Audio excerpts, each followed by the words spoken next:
Screen presenting thick as thieves. New York city, जहां पर जिंदगी की रफ्तार बहुत तेज है। हर कोई एक दूसरे से आगे निकलना चाहता है, पैसे कमाना चाहता है। और इसी भागम भाग जिंदगी में मेट्रो में हमें एक आदमी को दिखाया जाता है जिसका नाम रिपली है, जो कि एक पेशावर चोर है, लेकिन आज तक कभी वो पकड़ा नहीं गया। अब जब रिपली मेट्रो में होता है तो वो देखता है कि मार्टिन नाम के एक चोर ने एक दूसरे आदमी के ऊपर गन तान रखी है, जिसके बाद वो उसके हीरे और पैसे ले लेता है। तभी यहाँ पर पुलिस आ जाती है, जो मार्टिन का पीछा करना शुरू कर देती है। लेकिन मार्टिन बड़ी चालाकी से पुलिस वालों को चकमा देकर यहाँ से निकल जाता है। किसी को कुछ पता नहीं चलता कि मार्टिन कैसे भागा। हालांकि रिपली ने उसे देख लिया था, पर इस बारे में उसने किसी को कुछ नहीं बताया। इसके बाद मार्टिन अपने हीरे बेचने जाता है। रिपली उसके पीछे से आकर उस पर गन तान देता है, लेकिन मार्टिन बहुत ही चालाक और चुस्त है। वो उसकी गन छीनकर उसी पे तान देता है और अब मार्टिन और रिपली ने एक दूसरे पर गन तान रखी है। रिपली कहता है कि मैं तुमसे बात करना चाहता हूँ। मार्टिन उसकी बात मान जाता है, जिसके बाद ही हीरे बेचकर बाहर आ जाते हैं। तभी इनके सामने एक गाड़ी रुकती है, जो कि रशियन गैंगस्टर्स की है, जो इन दोनों को गन पॉइंट पर ले लेते हैं। दरअसल रिपली ने इनके बहुत पैसे देने, इसीलिए ये इनसे पैसे छीन लेते हैं और कहते हैं कि अगर जल्दी तुमने बाकी पैसे नहीं दिए तो हम तुम्हें मार देंगे। इसके बाद रिपली मार्टिन को एक बार में लाता है, जहां वो मार्टिन को बताता है कि मैं एक बहुत बड़ी रॉबरी करना चाहता हूं। अगर वो रॉबरी करने में मैं कामयाब हो गया तो मैं रशियंस का सारा कर्जा चुका दूंगा, साथ ही मेरे पास बहुत पैसे बचेंगे। मैं चाहता हूं कि इस रॉबरी में तुम मेरे पार्टनर बन जाओ। मेरा एक पार्टनर पहले था, लेकिन मुझे उस पर शक हो गया कि वो पुलिस को इत्तला कर सकता है, इसीलिए मैंने उसे मार दिया। अगर तुम मेरा साथ दोगे तो रॉबरी के बाद तुम्हें $20 मिलियन मिलेंगे, जो पूरी तरह से तुम्हारे होंगे। इतनी बड़ी रकम सुनने के बाद मार्टिन उसका साथ देने के लिए तैयार हो जाता है और अगले दिन वो मार्केट में जाता है, जहां पर रिपली उससे मिलने आने वाला है। यहाँ पर मार्टिन न्यूज़पेपर देखता है, जिसमें उसकी फोटो छपी होती है, जो एक दिन पहले की है, जो सीसीटीवी कैमरे से ली गई है, पर इसमें उसका चेहरा साफ नहीं दिख रहा होता। इसीलिए पुलिस वालों के पास उसके खिलाफ कोई भी सबूत नहीं है। अब यहाँ पर वो एक लड़की को देखता है, जिसका नाम एलेक्जेंड्रा है। एलेक्जेंड्रा बहुत खूबसूरत होती है। मार्टिन उससे बातें करता है। एलेक्जेंड्रा भी उससे बहुत अच्छे से बात करती है और पहली नजर में मार्टिन को उससे प्यार हो जाता है। तभी यहाँ पर रिपली आता है, जो पहले से एलेक्जेंड्रा को जानता है, क्योंकि वो उसके पार्टनर विक्टर की बेटी है, जिसे खुद उसी ने मारा है। लेकिन उसकी बेटी को इस बारे में नहीं पता कि मेरे पिता का कातिल रिपली है। रिपली को वहां से जाने के लिए कहता है और मार्टिन से कहता है कि इस लड़की से दूर रहना। मैं इसके लिए बहुत ही प्रोटेक्टिव हूँ। मैं कभी बर्दाश्त नहीं करूंगा कि तुम उसके क्लोज जाओ। और इसके बाद वो मार्टिन को एक म्यूजियम में लाता है, जो कि एक रशियन म्यूजियम होता है। दरअसल यहाँ पर हर एक बेशकीमती चीज रशिया से स्मगलिंग करके यहाँ पर लाई गई है। पुलिस डिपार्टमेंट को इसके बारे में पता है, लेकिन म्यूजियम वाले इसके लिए न्यूयॉर्क पुलिस को बहुत अधिक मात्रा में डोनेशन देते हैं, जिस वजह से वो कोई एक्शन नहीं लेते। रिपली कहता है कि हम यहीं पर चोरी करेंगे, यहाँ पर हर एक सामान चोरी का, स्मगलिंग का है। मार्टिन उसकी बात से इत्तेफाक रखता है और अब ये दोनों के दोनों यहाँ से निकल जाते हैं। जिसके बाद मार्टिन एक बार फिर से एलेक्जेंड्रा के पास जाता है और कहता है कि आज रात को मैं तुमसे क्लब में मिलना चाहता हूँ। हालांकि वो मना कर देती है, लेकिन फिर भी मार्टिन कहता है कि मैं तुम्हारा इंतजार करूंगा। वहीं दूसरी तरफ हमें लेफ्टिनेंट को दिखाया जाता है, जिसके पास एक डिटेक्टिव आता है और मेट्रो वाली चोरी के बारे में उसे सब कुछ बताता है। लेफ्टिनेंट कहता है कि मुझे इसके पीछे रिपली का हाथ लगता है। हो ना हो रिपली और मार्टिन कोई बड़ी चोरी को अंजाम देने वाले हैं। मैं पिछले कई सालों से रिपली को पकड़ने की कोशिश कर रहा हूं, लेकिन आज तक मुझे उसके खिलाफ कोई भी सबूत नहीं मिला।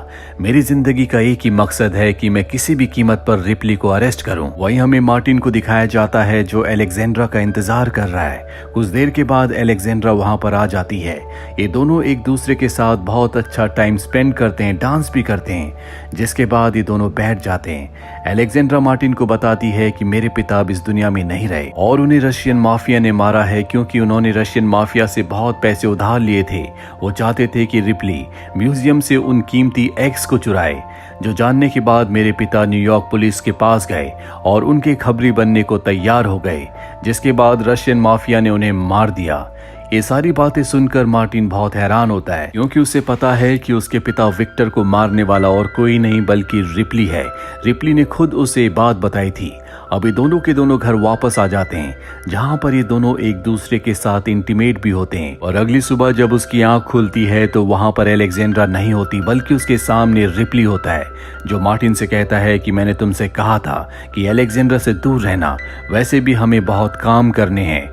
इसके बाद वो मार्टिन को अपने साथ ले जाता है और बताता है कि म्यूजियम में बहुत जल्दी एक बहुत बड़ी पार्टी होने वाली है और वही मौका होगा जब हमें उन बेशकीमती एग्स की लोकेशन का पता चलेगा कि म्यूजियम वालों ने उन्हें कहां पर रखा है।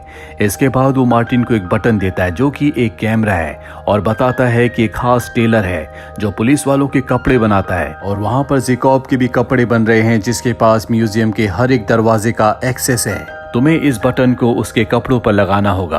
और अब मार्टिन ऐसा ही करता है, वो उस टेलर की शॉप में जाकर उसकी ड्रेस का बटन चेंज कर देता है। शाम को पार्टी होती है जहां पर खुद रिप्ली और मार्टिन पुलिस वालों के कपड़े पहनकर अंदर एंट्री कर लेते हैं। यहाँ पर लेफ्टिनेंट भी होता है जो रिप्ली को पहचान लेता है। उसे समझ में आ जाता है कि रिप्ली यहाँ पर कुछ बड़ा कारनामा करने वाला है। अब रिप्ली और मार्टिन यहाँ से निकल जाते हैं, जिसके बाद रिप्ली अपने मोबाइल पर उस बटन वाले कैमरे से जो कि ज़ेकॉव की ड्रेस में लगा हुआ है वहाँ का वीडियो देखना शुरू करता है। उन्हें पता चलता है कि उन बेशकीमती एग्स को बहुत ही सुरक्षित सेफ के अंदर रखा हुआ है, जिसे खोलने के लिए इन्हें बायोमेट्रिक्स यानी कि फिंगरप्रिंट्स की भी जरूरत है, जो कि ज़ेकॉव के फिंगरप्रिंट्स होंगे। मार्टिन कहता है कि हम इस चोरी को नहीं कर सकते, पर रिप्ली कहता है कि हम चोरी जरूर करेंगे। इसके बाद मार्टिन ड्रिंक का गिलास लेकर ज़ेकॉव के पास जाता है और जानबूझकर ड्रिंक उसके कपड़ों में गिरा देता है और उसी बहाने से वो कैमरा निकाल कर ले आता है। अब सबसे पहले वाले लॉक को खोलने के लिए इन्हें ज़ेकॉव के फिंगरप्रिंट्स की जरूरत है। इसीलिए अगले दिन मार्टिन उसी जिम में जाता है जहां पर ज़ेकॉव वर्कआउट करने के लिए आता है और जब कार्डियो करके वो मशीन छोड़ता है तो मार्टिन बड़ी चालाकी से उसके फिंगरप्रिंट्स वहां से ले लेता है। इसके बाद दूसरा लॉक है जो कि एक आदमी की आवाज से खुलता है। मार्टिन ने उसकी आवाज को, उन शब्दों को भी रिकॉर्ड कर लिया होता है। एलेक्जेंड्रा एक बार फिर से मार्टिन से मिलने के लिए आती है। दरअसल अब वो भी मार्टिन से प्यार करती है, इसीलिए वो मार्टिन से कहती है कि तुम भी वही काम करते हो जो मेरे पिता विक्टर किया करते थे। कहीं तुम्हारा भी वही अंजाम ना हो जो मेरे पिता का हुआ था। कहीं तुम भी मुझे हमेशा के लिए छोड़कर ना चले जाओ। ये सुनकर मार्टिन सोच में पड़ जाता है और वो रिप्ली के पास जाता है और कहता है कि इस काम में बहुत खतरा है, इसमें हमारी जान भी जा सकती है। रिप्ली कहता है कि एक बार को एग्स चुरा कर हमारी जान बच सकती है, लेकिन रशियन माफिया हमें कभी जिंदा नहीं छोड़ेगा। वही रशियन माफिया के हेड को दिखाया जाता है जिसने एलेक्जेंड्रा को किडनैप कर लिया है और अब रिप्ली और मार्टिन उसके पास जाते हैं, जहां पर रशियन माफिया रिप्ली से कहता है कि मुझे पैसे नहीं, वही 2 एग्स चाहिए जो म्यूजियम के अंदर है, क्योंकि वो मेरे ग्रैंडफादर के थे। यहाँ के न्यूयॉर्क के लोग उसे चुरा कर ले आए और हमेशा के लिए हमसे उन एग्स को दूर कर दिया और अब मैं उन एग्स को वापस पाना चाहता हूँ। वो मेरे खानदान की निशानी है और अब एलेक्जेंड्रा की जान खतरे में, इसीलिए मार्टिन जल्दी से जल्दी इस काम को अंजाम देना चाहता है। ये म्यूजियम के पास वाली बिल्डिंग में चले जाते हैं जिनकी दीवार एक दूसरी दीवार से मिली हुई है। वहां पर ये ड्रिल करना शुरू कर देते हैं। हालांकि सिक्योरिटी ड्रिल की आवाज सुन लेती है, लेकिन नीचे बेसमेंट में मेंटेनेंस का काम चल रहा होता है। इन्हें लगता है कि ये आवाज वहीं से आ रही है। वही हमें मार्टिन और रिप्ली को दिखाया जाता है जो दोनों के दोनों दीवार के अंदर होल करके म्यूजियम के अंदर आ जाते हैं, जिसके बाद अलार्म बजना शुरू हो जाता है। अलार्म की आवाज सुनकर एक सिक्योरिटी ऑफिसर चेक करने के लिए जाता है, पर वहां पर उसे कोई नहीं मिलता, जिसके बाद वो अलार्म बंद कर देता है और तभी वहां पर मार्टिन उस पर गन तान देता है, साथ ही उसका कार्ड भी उससे ले लेता है। यहाँ पर मार्टिन बड़ी चालाकी से जितने भी कैमरास होते हैं उन सब में एक रिकॉर्डेड फुटेज चला देता है ताकि किसी को पता ना चले कि अंदर क्या हो रहा है। अब जो सिक्योरिटी ऑफिसर होता है जिसका कार्ड मार्टिन ने लिया है, ये उसे इलेक्ट्रिक रूम में छुपा देते हैं और उस जगह पहुंच जाते हैं जहां पर इन्हें सेफ के दरवाजे को खोलना है। मार्टिन फिंगरप्रिंट्स लगाता है और रिप्ली के पास वॉइस रिकॉर्डिंग होती है जिससे पहले दरवाजे को खोलने में कामयाब हो जाते हैं।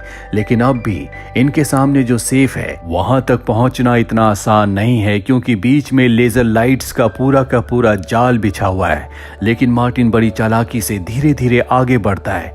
उसके पास एक खास तरह का डिवाइस होता है जिस डिवाइस को लेजर लाइट के नीचे रखता है और लेजर लाइट अपने आप ही खत्म हो जाती है।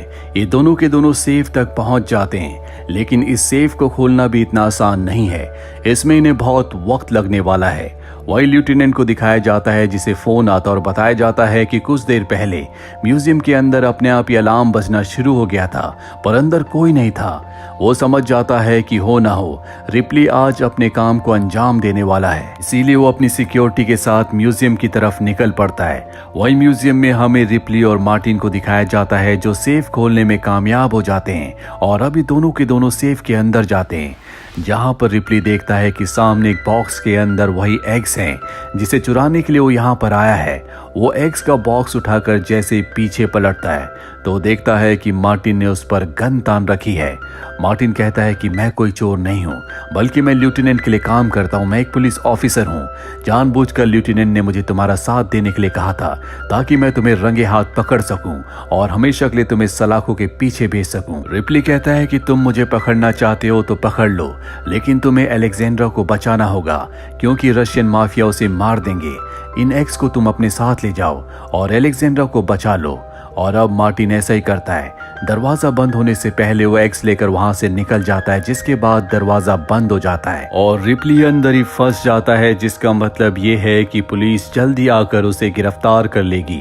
पर पुलिस के आने से पहले इस म्यूजियम को चलाने वाले वो दो लोग जिनके फिंगरप्रिंट्स और वॉइस की रिकॉर्डिंग इन्होंने की थी और दरवाजे को खोला था, वो दोनों यहाँ पर आ जाते हैं। रिप्ली उनसे कहता है कि तुम मुझे पुलिस के हवाले कर सकते हो, लेकिन मेरे पास तुम्हारे लिए एक बहुत अच्छी ऑफर है। वहीं में मार्टिन को दिखाया जाता है जो सिक्योरिटी को चकमा देकर वहां से एक्स लेकर निकल जाता है और रशियन माफिया के बॉस के पास पहुंच जाता है जिनके पास अलेक्जेंड्रा है। वो उस बॉक्स को जिसके अंदर एक्स है रशियन माफिया के बॉस को दे देता है, जिसके बाद रशियन माफिया का बॉस उस बॉक्स को खोल कर दिखाता है। मार्टिन हैरान हो जाता है क्योंकि उसके अंदर जो एग्स होते हैं वो सोने चांदी या हीरे के नहीं बल्कि लकड़ी के होते हैं। अब मार्टिन वहां से बॉक्स देकर निकल जाता है। अगली सुबह वो लेफ्टिनेंट के पास जाता है। लेफ्टिनेंट कहता है कि हमने रशियन माफिया के बॉस को पकड़ लिया है, जिसके बाद रशियन माफिया के बॉस को वो उसके सामने लाते हैं। मार्टिन कहता है कि रशियन माफिया का बॉस नहीं है, ये कोई और है, मैंने जिसे बॉक्स दिया था वो कोई और था। जिसके बाद लेफ्टिनेंट उसे बहुत सारे लोगों की फोटोज दिखाता है और जब एक एक करके फोटोज बदलती है तो एक फोटो पर मार्टिन कहता है कि यही रशियन माफिया का बॉस है। मार्टिन को बताया जाता है कि रशियन माफिया का बॉस नहीं है बल्कि इसका नाम विक्टर है, जो कि रिप्ली का पार्टनर और अलेक्जेंड्रा का पिता है। ये जानने के बाद मार्टिन को सब कुछ समझ में आ जाता है कि किस तरह से रिप्ली ने उसे बेवकूफ बनाया। उसने अपने दोस्त विक्टर को कभी नहीं मारा था, उन्हें पता था कि अंडरकवर एजेंट उनके पीछे आने वाले हैं, इसीलिए रिप्ली ने अपने दोस्त विक्टर को मारने का नाटक किया। उसे हमेशा से पता था कि मार्टिन एक पुलिस ऑफिसर है, इसीलिए उसने मार्टिन को अपने प्लान में शामिल किया, उसका इस्तेमाल किया। लेफ्टिनेंट मार्टिन को बताते हैं कि हम रिप्ली को गिरफ्तार नहीं कर पाए क्योंकि म्यूजियम वालों ने ये स्टेटमेंट दी है कि म्यूजियम में किसी तरह की कोई चोरी नहीं हुई। दरअसल जब जिकोव और उसका साथी रिप्ली के पास आए थे जब वो सेफ के अंदर था, तो रिप्ली ने कहा था कि यहाँ पर बहुत सारी ऐसी चीजें हैं जो इलीगल है और जल्दी यहाँ पर पुलिस आने वाली है जो यहाँ पर इन सब इलीगल चीजों को, स्मगलिंग की चीजों को देख लेगी, जिसके बाद तुम्हारे ऊपर म्यूजियम के ऊपर केस होगा। मैं इन सब इलीगल चीजों को यहाँ से हटाने में तुम्हारी मदद कर सकता हूँ। म्यूजियम के उन दोनों लोगों ने उसकी बात मान ली थी, जिसके बाद उन्होंने वहां से सारी इलीगल चीजों को हटा दिया और ना ही उन्होंने किसी भी तरह की चोरी की कोई रिपोर्ट लिखवाई, जिस वजह से रिप्ली को रिहा कर दिया गया। लेफ्टिनेंट मार्टिन को बताता है कि जिस वकील ने रिप्ली का केस लड़ा और उसे रिहा करवाया उसका नाम अलेक्जेंड्रा है, यानी कि विक्टर की बेटी। मार्टिन को इस सुनकर बहुत दुख होता है क्योंकि उसने अलेक्जेंड्रा से सच्चा प्यार किया था। कुछ दिनों के बाद रिप्ली मार्टिन को कॉल करता और कहता है कि मैं देश छोड़कर जा रहा हूँ क्योंकि मुझे एक्स की डील करनी है। हमें शुरू से पता था कि तुम एक कॉप, एक पुलिस वाले हो। और अब रिप्ली यहाँ से निकल जाता है। मार्टिन भी न्यूयॉर्क छोड़कर वापस अपनी सिटी चला जाता है, लेकिन कुछ वक्त के बाद वो न्यूयॉर्क वापस आता है क्योंकि उसे पता चलता है कि अलेक्जेंड्रा अब भी न्यूयॉर्क में है। वो अलेक्जेंड्रा से क्लब में मिलता है जहाँ पर ये दोनों एक दूसरे से बहुत बातें करते हैं। मार्टिन अब भी अलेक्जेंड्रा को बहुत पसंद करता है, वो उसे सच्चा प्यार करता है। इसके बाद ये क्लब से बाहर निकल जाते हैं जहाँ पर अलेक्जेंड्रा ये एक्सेप्ट करती है कि उसके दिल में जो मार्टिन के लिए फीलिंग्स थी, जो प्यार था, वो हमेशा से सच्चा था और आज भी वो उससे प्यार करती है, जो सुनकर मार्टिन को बहुत खुशी होती है। ये दोनों अब एक दूसरे के साथ ही रहने वाले हैं और इसी के साथ ये फिल्म, ये कहानी यहीं पर खत्म हो जाती है। उम्मीद करते हैं कि ये कहानी आपको पसंद आई होगी।